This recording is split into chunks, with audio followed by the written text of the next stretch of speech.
Welcome to SufiVoice.com, the voice of humanity. In today's session, we'll be discussing about NLP Meta Model. It is a very powerful technique widely used in NLP practitioners to sort out and to resolve issues. It can dramatically change the situations and provide a simple and easy solutions. So whenever someone is stuck up with a problem.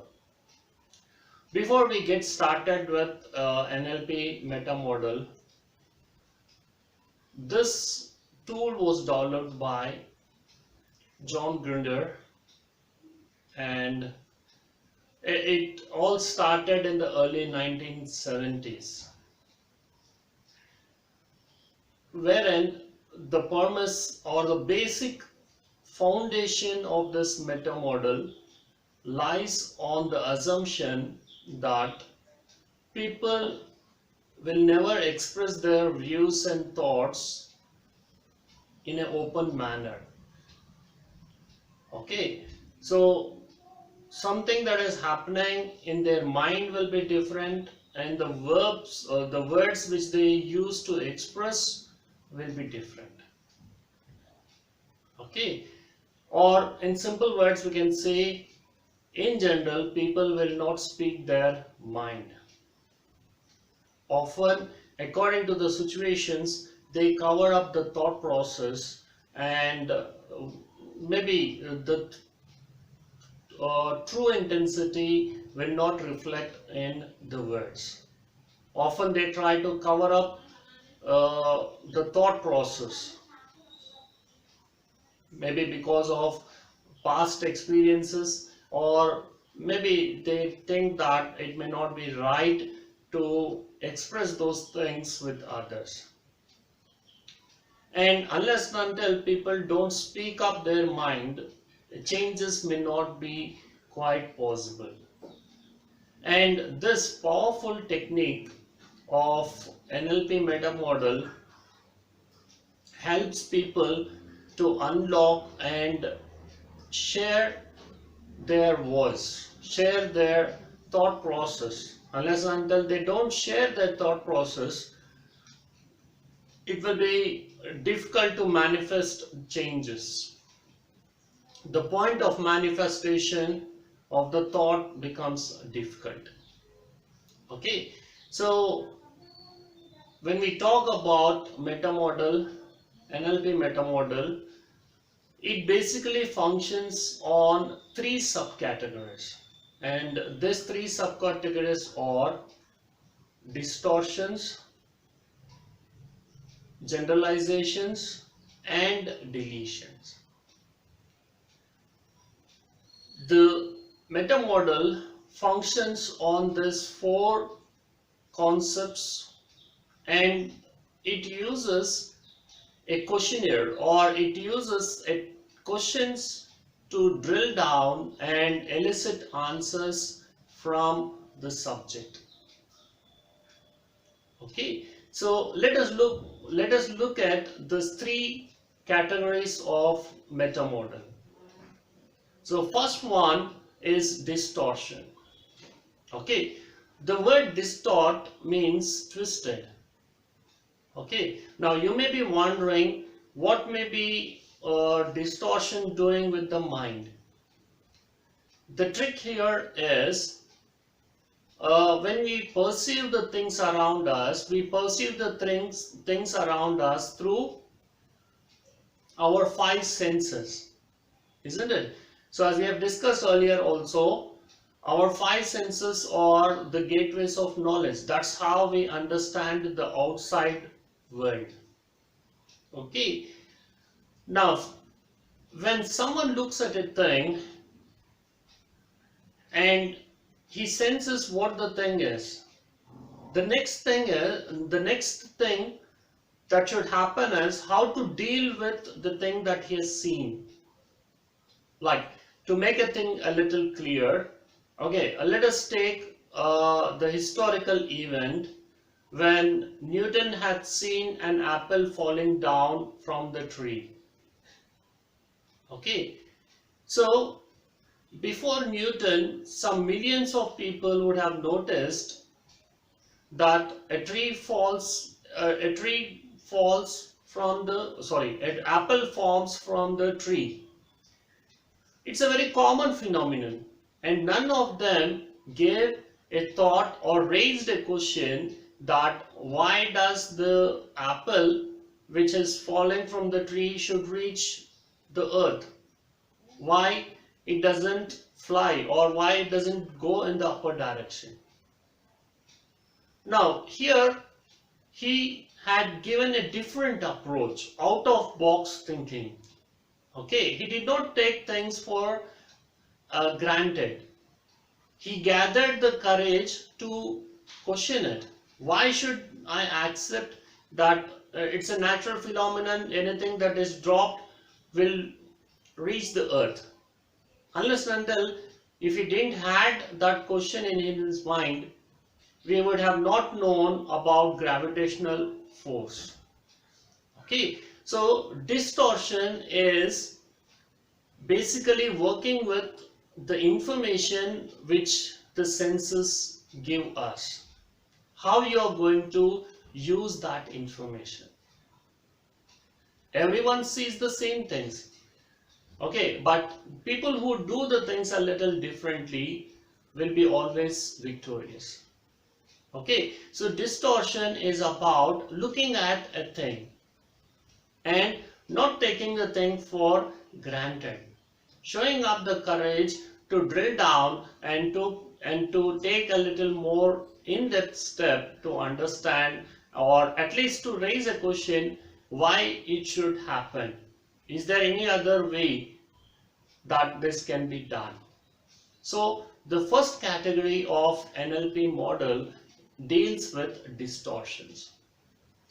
Okay, to be creative, to be in a position to use the information which you have gathered through your senses in a unique and distinct way. And when you use it in a unique and distinct way, it will open up the doors of opportunity. You start looking at the things in different perspectives. Okay, so that was a little bit about distortion. The next category of meta model function is generalization. Now the word itself tells us what generalization is. So it's a common human tendency that we tend to generalize each and every thing, isn't it? So we generalize all the things, we try to categorize them, and we try to form a basis to understand and operate the things and objects that are around us. Okay, so we try to form a key structure, key element, and associate that key element with all the other things that we see. Like for example, if you have an object or if you have a tool, okay, now in order to handle that object or in order to handle that tool, you need some thing to act on, and that thing becomes an handle. Okay, so if you have a vehicle, okay, in order to use the vehicle, you need to have a handle which will operate, which will help us to control how to mobilize, how to move this vehicle. So we often take or categorize the things in one or the other way, and we use handles to understand the usage of things. So generalization is categorizing the thing as one unit. Now as far as the things are concerned, once we are able to categorize them, that's fine. We'll be able to segregate them in one particular category, that's fine. But there is a downside to this problem of generalization. You may be wondering what may be the downside. The downside arises when you have a bitter experience. Whenever someone faces a bitter experience, then he is forced to form a negative generalization. Okay, a negative generalization. When someone forms a negative generalization, what happens is, on the basis of negative generalization, he starts to digit all the other people on the basis of the negative generalization which he had in his past. And this may become a big hurdle in his growth. Okay, now let us look at an example. Okay, now someone started a business with a partner, and the other partner unfortunately was not a good gentleman, and this person had to face some bitter experiences, had run into losses. Okay, now here there is a more tendency that the person may generalize, the person may start thinking that all the businessmen are not trustworthy. All the businessmen are not trustworthy. So when he forms a generalization of such kind in his mind, what happens? He will be restricting his growth. How he will be restricting his growth? Because he is not open, he is not ready to inculcate, he is not ready to mingle with others, and this will form a problem in the long run. In a way, this can take the person to the dead end, because he is no more, though he has the capacity, though he has the skill, though he has the sources, but one generalization can lock in this person, not allowing him to move any further in his life. And this may prove to be a disaster. It may become a stumbling block in his career growth. So we should be mindful of especially negative generalizations. We should drill ourselves a question.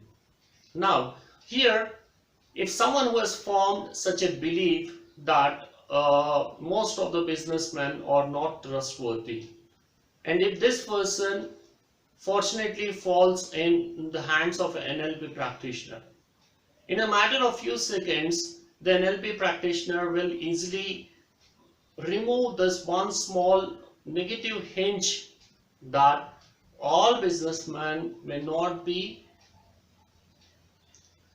so. If all the businessmen were not trustworthy, then the world should not have the businessman at all. But we see the world is running on the shoulders of businessmen. At every hook and corner we see a businessman, isn't it? So with this example, with this a little bit of drilling, an NLP practitioner will easily break the chains which the person has formed about the businessman. Okay, so that was a little bit about generalizations, right? And the next one is deletions. Now, you may be wondering what is there to delete with our thought process. Now, actually the thing is, deletion is selective attention. When we use deletions in NLP Meta Model, we are talking about selective attention. Now, what is the selective attention? Focusing on all our senses at one point in however troublesome situation it is. Focusing all our senses at one point in however troublesome situation it is. Okay, now in order to make it a little more clear and more crystal clear and precise, let us take an example. Okay, now just imagine that you were in a huge gathering and you want to communicate an important message to your friend and take a feedback in the presence of a huge gathering. And obviously it's no need to say how the situation will be in a huge gathering. There will be a lot of noise, and in that noise, listening will be an uphill task. It will be very difficult to focus and listen. So there what do? We apply deletion. We use selective attention. Okay, so whatever the message you want to communicate, you will raise your voice and you will see that your voice is audible enough to reach the other person and he can follow each and everything which you are saying. At the same time, when the person gives you a response, we use a selective attention here. We minimize all the background noise that is around you, and you will specifically focus only on the words and message that is being delivered or that is being shared by the other person. Okay, so these three categories are a very powerful tool under the umbrella of meta model. If you can utilize, you can understand, and you try to frame right set of questions associated with distortions, generalizations, and deletions, it can do a marvelous world. It can completely change the outlook of the world around you. You will see that you are the most happiest man in the world, happiest human being in the world, because now you know how to deal with the situations. No more worries will torture you. No more, you will not be in a situation where you don't understand where to go, what to do, what not to do, because you have the right set of things to deal with now. Okay, so a little bit of practice of framing the right set of questions to be raised in different contexts associated with distortions, okay, generalization and deletions, you can build up a very good, we can do a magnificent work, an excellent work, and it will prove to be a very good tool to unlock your inner potential. The beautiful thing about this NLP Meta Model is once you have an in-depth understanding, it can be an excellent tool for inner reflection.